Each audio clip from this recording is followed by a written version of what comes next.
I look at finances, like I can't tell you, there's employees that work for me that came in, they didn't know how to address an envelope and write a check. We don't teach our kids financial literacy. And why is that? And I think that dates back to Rockefeller when he first built the education system. He said he didn't want a society of doers. He didn't want to create critical thinkers. He didn't want to create entrepreneurs. He wanted a society of workers and consumers. And I think that's like tainted and lived within our school system, not just across America, but across the world, like ever since. And imagine if everybody knew how to balance a checkbook. Imagine if everybody knew how to manage their credit. Statistics show that I think it's like 70% of our youth or more are coming out with subprime credit scores. Because what are they doing? They don't understand credit. They get their first credit card that they get and they max it out and put an iPhone on it. They put all these other things, and then all of a sudden they don't realize they go out and take a $100,000 education in college. And I'm not knocking college, but a lot of times you got to be doing it with intention. And some kids, because they're not prepared for life, they're scared. So they go down the avenue of college for the wrong reasons, and they invest $100,000 on it.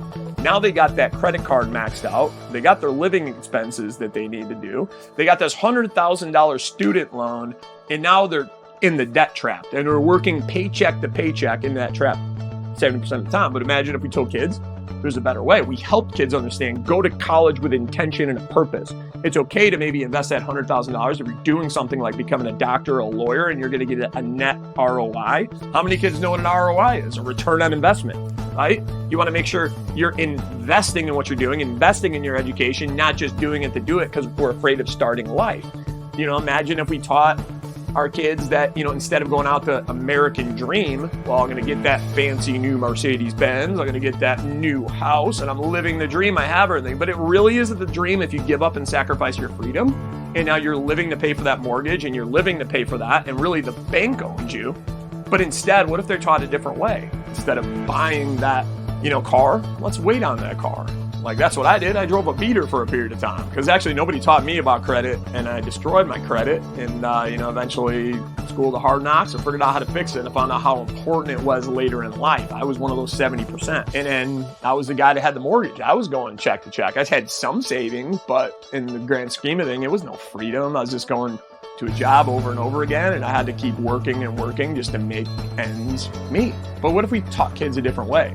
What if we taught kids, you don't need to get the house like the American dream says you need to have your house, but you can buy real estate. You can maybe rent at first, and then I'll take advantage of the first time home buying programs out there that allow you to buy homes with no money down and get a great interest rate. But maybe instead do that as your first rental property that cash flows as a long-term rental, or even better, an Airbnb. I have 10 Airbnbs across America right now that make a pretty good profit. And they make enough profit that could actually supplement the average American's income. So instead of getting that new house, you get an Airbnb that makes you $3,000 to $4,000 a month, which is, oh, by the way, the average income that an American is making. And then boom, there you go. You got money that's coming in passively that's all of a sudden it's paying for that new iPhone. And you can go out and buy that Mercedes now because you got mailbox money coming in while you sleep that's paying for that. And you don't have to have the suffering and the fear, like I got to get up every day. And it's not to say you don't have to work hard, because to get what you want in life, I think you got to work incredibly hard. But you're doing yourself a disservice if you're having to just work as a way of life